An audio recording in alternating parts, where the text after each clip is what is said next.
निरदाभतनवे श्रीमाधुरीमूर्तये तुङ्गतुरङ्गसङ्गिवृतये चञ्चलत्वाससे नानाहारमनोहराय हरये यष्ट्यालसत्पाणये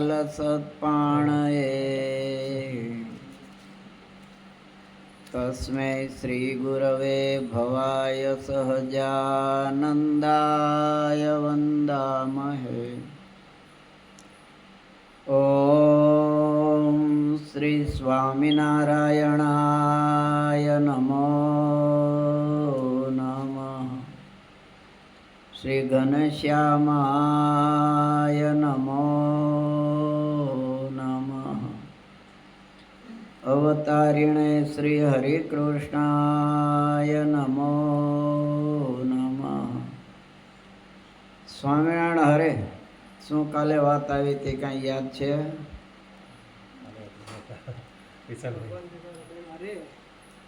महाराज के परमेश्वर ने भजवानी तो बधाईनी ઈચ્છા છે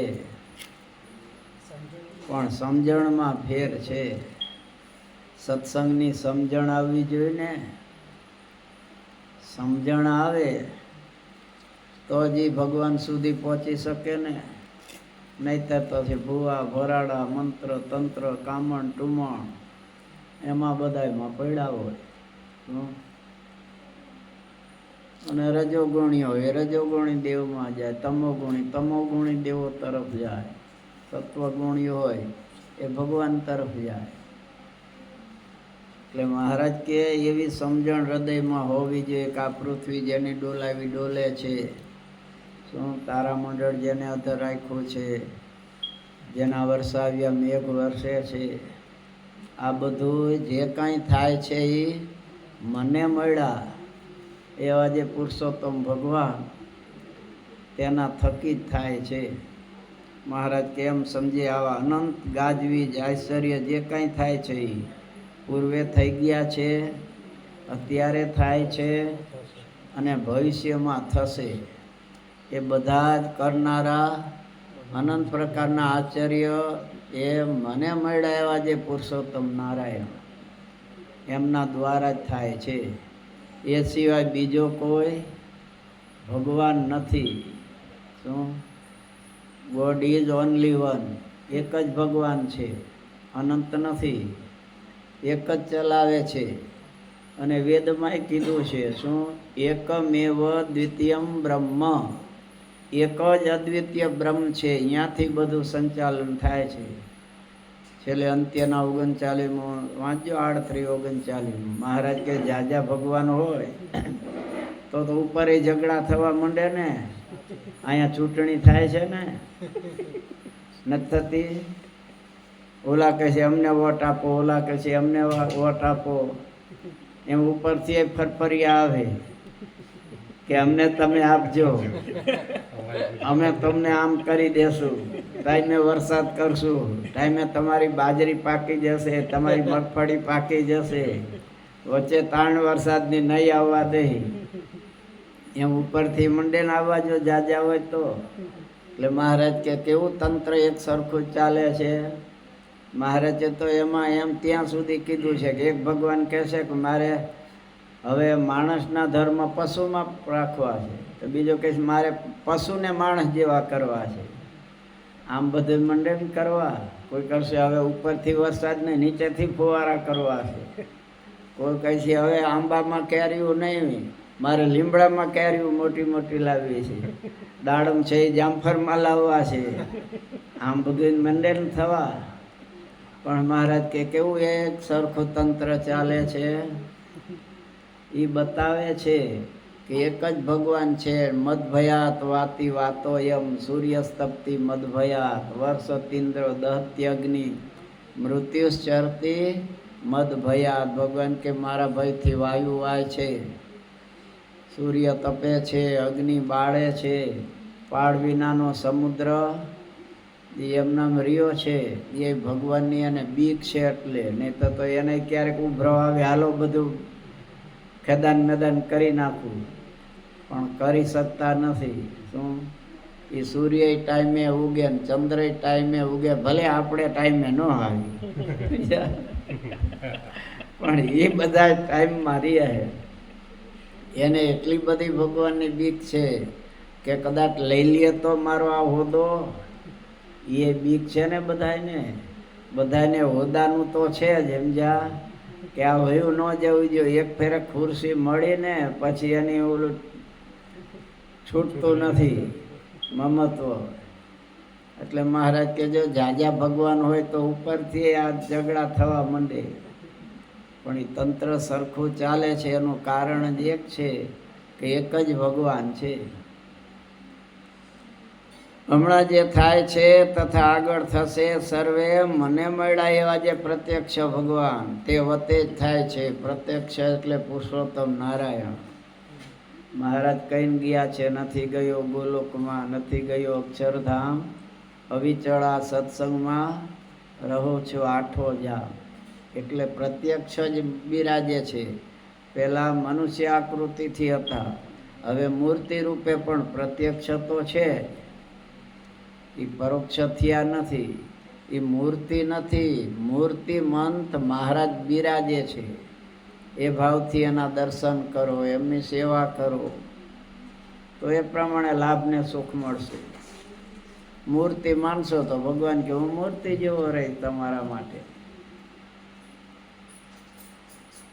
એમ સમજે. અને વળી પોતે એમ જ સમજતો હોય જે ચાહે કોઈ મારી ઉપર ધૂળ નાખો, ચાહે કોઈ ગમે તેવું અપમાન કરો, ચાહે કોઈ હાથીએ બેસાડો, ચાહે કોઈ નાકાન કાપીને ગધેડે બેસાડો, તેમાં મારે સંભાવ છે. તથા જેને રૂપવાન એવી યૌવન સ્ત્રી અથવા કુરૂપવાન સ્ત્રી અથવા વૃદ્ધ સ્ત્રી તેને વિશે તુલ્ય ભાવ રહે છે. તથા સુવર્ણનો ઢગલો હોય તથા પથ્થરનો ઢગલો હોય, તે બેયને જે તુલ્ય જાણે છે. એવી જાતના જ્ઞાન, ભક્તિ, વૈરાગ્યાદિક જે અનંત શુભ ગુણ તેણે યુક્ત જે ભક્ત હોય તેના હૃદયમાં ભગવાન નિવાસ કરે છે. કોના હૃદયમાં ભગવાન નિવાસ કરે? નહીતર અંતર્યામી શક્તિએ કરીને તો રેલા છે, પણ નિવાસ કરે એટલે દર્શન આપે, સુખ આપે, શાંતિ આપે, ભગવાનનો આનંદ મળે છે. પણ ક્યારે? એમ સમજે, ચાહે તો મારી ઉપર ધૂળ નાખો, ચાહે તો ગમે એવું અપમાન કરો. હવે આમાં તો લખ્યું હાથીએ બેસાડે કે કોઈ નાક કાન કાપીને ગધેડે બેસાડે. હવે અહીંયા બોલાવાય ન થાય. સેજ કાંઈ કીધું હોય ને આમ ફૂંફાડો નાખે સર્પની જેમ. એમાં આ વાત તો ક્યાં રહી ગધેડે બેસાડવાની? મહારાજ કે હાથીએ બે ધૂળ નાખે તોય ભલે, પૂજન કરે તોય ભલે, અપમાન કરે તોય સરખું માને. કારણ કે એને દેહ ભાવ નથી. એનું અપમાન કરે તો એને એમ થાય કે મારું ક્યાં કર્યું છે, દેહનું અપમાન કર્યું છે, હું દેહ ક્યાં છું, હું તો આત્મા છું, એમ માને. દેહરૂપ માની ત્યારે દુઃખ થાય ને, દેહરૂપ માને જ નહીં. ધૂળ નાખે, ગમે એવું અપમાન કરે, હાથીએ બેસાડે એટલે હાર પહેરાવે, પૂજન કરે તો એનું અભિમાન ન આવે. અને ગધેડે બેસાડે એટલે કાંઈ ગધેડો લેવા ન જાય, પણ એવું અપમાન કરે થોડું વધારે, તોય પણ એને શું થાય કે ભગવાન અને સંતે મારું અપમાન કર્યું એટલે મારા મોટા ભાગ છે. નહીતર બૈરાના, સ્ત્રીના, છોકરાના, સગાના અપમાન સહન કરવા પડે. એના કરતાં ભગવાનને સંતો મારું અપમાન કરે તો મારા મોટા ભાગે એમ થાય. એમ મહારાજે આગળ કીધું છે વચનામૃતમાં. સમજ્યા? એમાં એને એમ ન થાય કે મારું અપમાન કર્યું ને હવે ચાલો આ નથી આવવા મંદિરમાં. એ હોદા માટે મંદિરમાં ન આવે. સત્સંગ કરવા, ભગવાનને રાજી કરવા, ભગવાનને સંતોને મોટા પુરુષો કેમ રાજી થાય, મને સાચું સુખ મળે એના માટે. પણ જેને હોદા જોતા હોય છે એ તો દેહ ભાવથી ભક્તિ કરે છે. એટલે એને અપમાન થાય ત્યારે આકરું લાગે, સમજ્યા? એટલે મહારાજ કહે છે સંભાવ રીએ તથા રૂપવાન એવી જે યૌવન સ્ત્રી, કુરૂપ સ્ત્રી અથવા વૃદ્ધ સ્ત્રી ગમે તેને જોવે મનમાં સહેજે ખોટો સંકલ્પ ન થવો જોઈએ. શું? ત્યારે એ સાચો ભક્ત કહેવાય, નહીતર તો બગ ભક્ત કહેવાય. સમજ્યા? ઓલો બગલો હતો ને, રામચંદ્ર ભગવાન અને લક્ષ્મણજી પંપા સરોવરમાં આમ ચાલ્યા જાય છે, એમાં એક બગલો હતો, એમાંય પાછો આમ એક પગે બગલો ઊભેલો આમ, સમજ્યા? એટલે ભગવાન લક્ષ્મણને કહે પશ્ય લક્ષ્મણ પંપાયામ બકો પરમ ધાર્મિક. ભગવાન કે લક્ષ્મણ જુઓ તો ખરા, આ પંપાસરમાં આ બગલો કેવો ધાર્મિક છે કે આમ એક પગે ઊભો ઊભો તપ કરી રહ્યો છે. કે અંદરથી માછલું બોલ્યું. ભગવાન તો જાણતા જ હોય ને, પણ લક્ષ્મણજીને સમજાવે છે. એટલે માછલું કે પ્રભુ આ બગલો ઓછી માયા નથી, એ પગે ઊભો તપ નથી કરતો હોય, પગ તો મૂકવા જતો તો, પણ ત્યાં એને ખબર પડી કે માછલું નજીક આવે છે ને હું જો પગ મૂકીશ અવાજ આવશે તો આઘું વહી જશે, એટલે એનો શિકાર કરવા માટે પગ એમનામ રાખ્યો. હમણાં નજીક જાવ તો તરત પકડી લેવાનો છે. એમ બગ ભગત હોય એને ઓદા જોઈએ છે, એને માન સન્માન જોઈએ છે, એને હાર પહેરાવો તો સારું, નહીતર આ સ્વામીમાં કાંઈ નથી. સમજ્યા? મહારાજે ત્યાં સુધી કીધું છે કે સેવા કરી હોય એના કરતાં 1000 ગણો દ્રોહ કરે તો એને શાંતિ ન થાય. એટલે સુધી પહોંચી જાય. મહારાજના શબ્દો આગળ વચનાવતમાં છે. એટલે કોઈ પણ બેન દીકરી હોય સહેજે વૃત્તિ ખરાબ ન થવી જોઈએ, નહીં તો આ તો તીર્થ સ્થાન છે, આની તો ભયંકર દુઃખ ભોગવવા પડશે. એ અંત સમયે ખબર પડે, પછી ભોગવવાનું આવે ને ત્યારે પથારીમાં આમથી આમ ફરે ને આમથી આમ ફરે. આમ હુવારો ને નથી હરખું ફાવતું, એમ હુવારો કે આમ હુવારો ને, ચતો હુવારો ને, ચતો હુવારો કે બઠો હુવારો ને, ચારે બાજુ ગોદા મારે. ઓલા કરેલા કર્મ છે ને એ, સમજ્યા? જલ્દી જીવ જાય નહીં, પથારીમાં કેટલાય વર્ષો કાઢવા પડે, અને પછી છેલ્લે પાછા જે દુઃખ આવે મર્યા પછી એ તો જુદા જ, એ તો નફાના બધા, સમજ્યા? કારણ કે ભોગવવું તો પડે જ, એમાં ચાલે જ નહીં. એટલે મહારાજ બતાવે છે આ કે રૂપવાન કે કુરૂપવાન, વૃદ્ધ સ્ત્રી હોય કે યુવાન સ્ત્રી હોય, પણ બધા એમાં સમાન ભાવ અર્થાત પૂજ્ય બુદ્ધિ રહે કે આ ભગવાનના ભક્તો છે. એમાંય મંદિરમાં તો કામ બુદ્ધિથી સહેજ જો તમે સ્પર્શ કરો ને તોય ભયંકર દુઃખ આવે છે. મહારાજ કે સુવર્ણનો ઢગલો હોય તથા પથ્થરનો ઢગલો હોય તે બેયને તુલ્ય જાણે. સોનું કે પથ્થર સરખું સમજે. પારકાનું છે તો આપણા માટે નથી. શું?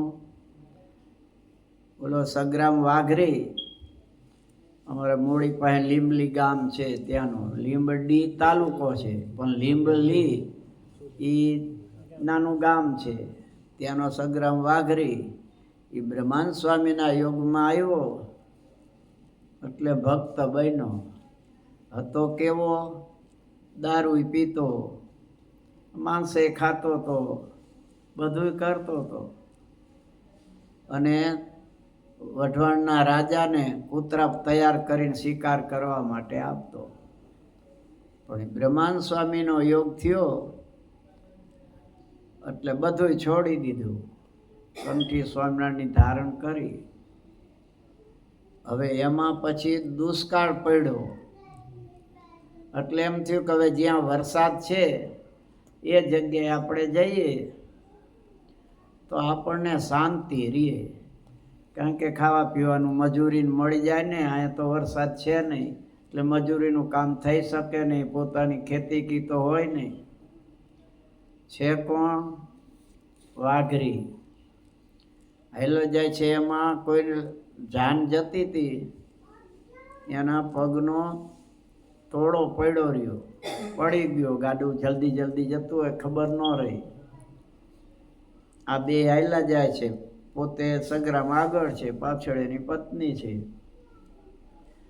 એ તોડો જોયો એટલે સગરામને એમ થયું કે મારું તો મન આમાં ચલાયમાન નહીં થાય, પણ મારી પત્નીને કદાચ દુષ્કાળ છે, ખાવાનું પાય નથી, પારી પાય પૈસોય નથી, એટલે કદાચ એનું મન લલચાઈ જાય લેવા તો.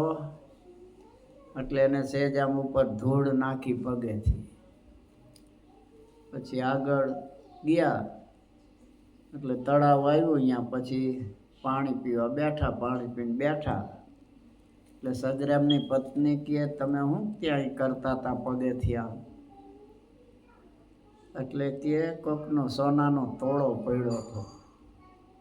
મને એમ થયું દુષ્કાળનું વરસ છે અને કદાચ તારું મન એમાં લલચાઈ જાય તો, એટલે મેં પછી ધૂળ નાખી દીધી, તું દેખ નહીં એટલા માટે. તો કે તમે સત્સંગી થયા, ભગવાનના ભક્ત થયા, તો એ પારકા દ્રવ્યને તમે દ્રવ્ય માનો છો? હું તો એને વિષ્ટા માનું છું. માટે નાખી દો એના ઉપર. તમે એને ધૂળ નાખી નથી, એને પગ તો એડો ને તમારો. જાઓ ફરીથી તળાવમાં પગ ધોઈ આવો, વિષ્ટાવાળા તમારા પગ થયા. વાઘરી છે પણ કેવા સત્સંગી થઈ ગયા. પછી ત્યાં બેઠા હતા, ત્યાં ઓલા જાનવાળાને ખબર પડી એટલે દોડાદોડ માણસ આવ્યો. આવી અને પછી પૂછ્યું કે ભાઈ રસ્તામાં ક્યાંય તમે તોડો કેવું જોયું? તો કે આ આગળ જાઓ, ઓલું રહ્યું ને ત્યાં છે, મેં ઉપર ધૂળ નાખી છે, કોઈ ન લઈ જાય એટલે. લઈને પછી આવ્યા. પછી કે તમે જોયો તો પણ તમે લીધો નહીં? On the table. એટલે કે અમારે તો એ સ્વામિનારાયણ ભગવાનની આજ્ઞા છે, એટલે એ દ્રવ્ય પારકું છે એ અમારા માટે નકામું છે, એનો સ્પર્શય ન કરી. પણ આ તો મેં પછી અહીંયા થોડી ધૂળ નાખી છે. ઓલો રાજી થઈ ગયો, ક્યાં જાઓ છો તમે? તો કે દુષ્કાળ છે એટલે બીજી જગ્યાએ પેટ ભરવા માટે જવું પડે ને, એટલે જઈએ છીએ. ઓલો કે ખિસ્સામાં પૈસો નથી, આટલું બધું છે, છતાં આનું મનમાંય ન થયું લેવાનો સંકલ્પ. પડી વસ્તુ કોઈની હાથ ન ચાલે રાજ, અક્ષરના વાસી વાલો આવ્યા એવની પર. એ ભગવાન, એ એમના સંતો, એ હરિભક્તો, એમના આપણે છીએ. તો એવું રહેવું જોઈએ ને આપણામાં પણ. પછી ઓલાને એમ થયું કે આવો માણસ છે. ઓલો મોટો શેઠ હતો. તરત કે અમારો ખજાનાની રક્ષા કરવામાં તને રાખવો છે, કે આ પડેલું ન લેતો તો ઓલું તો લેતો હશે. જો મળી ગયો ને ધંધો, કેવું ભગવાને આપી દીધું. ચોકી પહેરો કરવાનો અને પગાર મળે બધું. નહીં તડકામાં દાડીએ જાવું કે કાંઈ નહીં. જેટલી આજ્ઞા પાડે મહારાજની એટલું સુખ જ થવાનું છે. મહારાજ થોડુંક ઘણી વાર પરીક્ષાએ લઈએ, મુશ્કેલીએ આવે, જોવે તો ખરા જ ને. તમે કાંઈ લેવા જાઓ, ઇન્ડિયામાં ઘી લેવા જાય તો આમ આંગળો નાખે, ચાખવા દે. પછી ઉપર તે દેશી ઘી નાખ્યો, નીચે વેજીટેબલ હોય તો આંગળો નાખીને ચાખે. કેરી લેવા જાય તો આની જેમ ન લઈ લે તરત, ઉપર ચાખવા દે. સમજ્યા? એ 4-5 દુકાને જઈને ચાખીને 500 ગ્રામ તો પોતે જમી ગયો હોય. હવે આમ કેરી આપી હોય ઓલો પાછી ન લે. સમજ્યા? તો એ ચાખી છે ને લે છે ને. આપણે હવે એ તો કદાચ એમાં 2-5 રૂપિયા પડી જવાના, કદાચ ઓલી આવી ગઈ તો ભગવાનને એ તપાસે નહીં અક્ષરધામમાં લઈ જવા હોય તો કે આ ખાટી કેરી તો નથી ને, મીઠી તો છે ને. એટલે તો ઘણી વાર મહારાજ પરીક્ષા પણ લે આપણી. સુખ કે દુઃખ આવે છે એનું કારણ આપણે જ છીએ. પછી આપણે કઈક આટલું બધું ભજન કરી, આમ કરી, છતાં કેમ આમ દુઃખ કેમ આવે છે? ભગવાન કે તમારા ચોપડા તપાસો. તમે કોઈ સંતોનો અપરાધ તો કર્યો નથી ને, મન કર્મ વચને? કોઈને દુભવા તો નથી ને? ભગવાનના ભક્તને દુભવા નથી ને? કારણ કે દુભવા હશે સંતોને કે કોઈ ભક્તને તો એનું દુઃખ તો આવવાનું જ છે ને, તમારે ભોગવવું જ પડશે. એટલે એ ભગવાન કઈ લાકડી લઈને નથી મારતા, સમજ્યા? એ સંતોને પરેશાન કર્યા હોય કે કોઈ બ્રાહ્મણને પરેશાન કર્યા હોય, કોઈ ભગવાનના ભક્તને પરેશાન કર્યા હોય, તો એ ભક્ત કે સંત ન બોલે પણ ભગવાન સહન ન કરી શકે. એટલે ભગવાન પછી એને દુઃખ મૂકે. તે લાકડી લઈને ન આવે મારવા, એવી ઉપાધિ આવે, મનમાં મૂંઝાયા કરે, ચિંતા થયા કરે, એમ થાય છે બધું. ને ભગવાનના ભક્તને દુઃખ હોય જ નહીં. પણ હવે આવા સત્સંગમાં રહ્યા પછી આપણા સ્વભાવને કારણે આપણે અપરાધ કરી બેસી ઘણી વાર, પછી ભોગવવા પડે છે. નહીંતર દુઃખ ન આવે. પહેલા ભગત હતા એક, એ કોળી ભગત હતા. એને દુષ્કાળ ઉપર 2 વર્ષ આવ્યા, એટલે કે હવે અહીં તો કાંઈ થાય નહીં, હાલો ને બીજે મોટા સિટીમાં જાય. એટલે સુરત બાજુ જાય છે. એને આવી રીતે પડ્યું હતું, પણ સામું જોયું નહીં. ઓલો પૈસા આપે છે કે તમે અહીંયા પડ્યું તો ન લીધું, સારું કર્યું બીજો તો લઈ જાત. તો કે એ મહેનત વગરના પૈસા અમે ન લઈએ, મહેનત કરીને અમને મળશે, ભગવાન જે આપશે. પછી સુરત ગયા, સમજ્યા? હવે સુરતમાં પછી હરિભક્ત, જેની વાત સત્સંગી જીવનમાં મહારાજે લખી છે, નામ તો ભૂલાઈ ગયું, હમણાં કદાચ આવી જશે. એ શેઠ, એને દુકાને પોતે ઓટે બેઠા, બેસીને સહજ સ્વભાવે ભગવાનનો ભક્ત હોય, હાલીને આવ્યો હોય, થાક્યો હોય, એટલે હે સ્વામિનારાયણ એમ કહીને 2 માણસ ઓટલે બેઠા, સમજ્યા? એ ઓટલે બેઠા, એનો પ્રભાવ એ થયો કે શેઠને ત્યાં ગરાગની લાઈન લાગવા માંડી. એટલે પછી બંને બેઠા બેઠા કંઈક વાત કરતા હતા, સ્વામિનારાયણ ભગવાનને સ્વામિનારાયણ એમ કરે ને. એટલે ઓલા શેઠ બહાર આવ્યા કે આવી કોઈ દી લાઈન લાગતી નથી, અને આટલા બધા ગ્રાહક. પછી જોયા, એમાં છીંક આવીને સ્વામિનારાયણ પાછા બોલ્યા. એટલે એમ થયું કે આ તો સત્સંગી, અને આ ભાલચંદ્ર શેઠ, હવે જો નામ આવી ગયું પાછું. એટલે ભાલચંદ્ર શેઠ એ પહેલાં તો નાસ્તિક જેવા જ હતા, સમજ્યા? વહેલા મહારાજ સુરતમાં સંતોને મોકલેલા ને, એટલે અહીંયાથી સંતો એની દુકાનેથી નીકળે ને, અને શેઠ પોતે બટેકા જોખતા હોય, અને અહીંયાથી સંતોને જોવે સીધો બટેકાનો ઘા કરે. હવે સંતોએ હું એનું બગાડ્યું છે, બટેકાનું ઘા મારે. ઘણી વાર આંટીએ જાય, ઘણી વાર ન આંટી. રીંગણા જોખતા હોય તો રીંગણાનું ઘા કરે. પછી મુક્તાનંદ સ્વામીને એક દિવસ વાત કરી સંતોએ કે સ્વામી આમ બને છે, એક શેઠ છે દુકાનમાં બેઠા બેઠા બૈણા પાસે બેઠા હોય, અને અમે અહીંયાથી નીકળી નથી, અમે કાંઈ બોલતા, એની પાસે કાંઈ માગતાય નથી. દુકાન છે એટલે દુકાને કેમ ભિક્ષા માગવી? ગ્રસ્તને ઘેર ભિક્ષા માગી તો રોટલો જે કાંઈ લોટ આપે એ લેવાનું હોય, દુકાન લેવાનું ન હોય, પૈસાને તો અડતા નહોતા.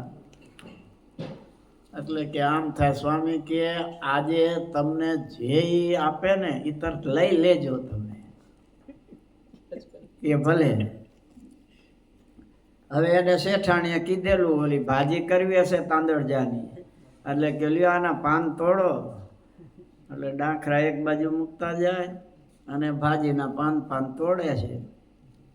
એ ડાંખરા પડ્યા હતા સમજ્યા, એમાં સંતો નીકળ્યા. તે બીજું કઈ હાથમાં ન આવ્યું, તે ડાંખરા લઈને કર્યો ઘા મુઠ્ઠી ભરીને સમજ્યા. સંતોએ તરત બધા વીણી લીધા. પછી લાવ્યા ઉતારે કે સ્વામી આ લેતા આવ્યા, કે સારું કર્યું. હવે એના કટકા કરી નાખો અને આપણે આ જે શાક બનાવવું છે એમાં ધોઈને નાખી દો. એ સંતોએ ઠાકોરજીને ધરાવ્યા, પોતે જમ્યા. એની અસર થઈ, એનું એ ઉપયોગમાં તો આવ્યું ને સંતરાન ભગવાનના. આના વિચારો બદલાયા કે સંતો અહીંથી રોજ નીકળે છે, મારી પાસે કાંઈ માગતા તો નથી, તે હું એને બટેકા મારું છું, રીંગણું મારું છું, એને વાગે તો એ રાવે કરતા નથી કે ભાઈ શેર શું કામ મારો છો, તો હું નકામું આ ખોટું તો કરું છું. પછી વિચાર કર્યો કે હવે આજ આવે તો કંઈક ખાવાનું આપવું, નકામું આ ઓલું કરું છું. પછી કંઈક વસ્તુ બનાવીને તૈયાર રાખી, સંતો નીકળ્યા. એટલે કે લે આ લઈ જાઓ ને મારું જમો ને. એ જમ્યા. પછી એમાંથી સત્સંગી થઈ ગયા, તે પાકા સત્સંગી થયા જા. અને એમાં ઘેલા ભગતની એમના પત્ની એ ઓટે બેઠા ને સ્વામિનારાયણ બોલ્યા. એટલે ગરાગ આવવા માંડ્યા. એટલે આ તો શેઠ સમજી ગયા કે આમને લીધે છે. પછી કે બહાર શું કામ બેસો છો, અંદર બેસો ને. અંદર બેસાડ્યા. પછી જમાડ્યા, જમાય નહોતા ને બધું એવું હતું, ભૂખા તો હતા જ. પણ એને લીધે શેઠને તરત શાંતિ થવા માંડી અને ગરાગની લાઈન લાગવા માંડી. પછી મંદિરે શેઠ જતા હતા તો કે ચાલો મંદિરે જવું છે. એટલે મંદિર નહીં પણ એ વખતે તો એક રૂમ હતો, એમાં કથા વાર્તા સંતોને બધા કરતા. એટલે કે મુક્તાનંદ સ્વામી અહીંયા છે. કેમ મુક્તાનંદ સ્વામી અહીંયા છે? કે હા, તો અમારે દર્શને આવવું છે. તો કે ચાલો. પછી દર્શને ગયા. પછી સભામાં બેઠા, કથા વાર્તા સાંભળે છે. કથા વાર્તા પૂરી થઈ એટલે મુક્તાનંદ સ્વામીને શેઠ ભાલચંદ્ર શેઠે પૂછ્યું કે સ્વામી, મને પહેલાં ખબર નહીં, આ સ્વામિનારાયણ એમ બોલ્યા એટલે મેં તો ઘેર એમને ઉતારો આપ્યો છે અને એને આવવાથી મને શાંતિ થઈ છે અને ગરાગે વધ્યા, કાયમ કરતાં ડબલ લાભ થયો છે. પણ પછી મેં એને પૂછ્યું કોણ છો? તો કોળી છે. તો આને રાખવું તો વાંધો તો નહીં ને, કારણ કે મને લાભ થાય છે એટલે અહીંયા રાખી લો, મારે એમ તો માણસો તો જોઈ જ છે, પણ આમ વાંધો નહીં ને, કોઈ ચોરી કરે ને વહી જાય કે એવું તો નથી ને.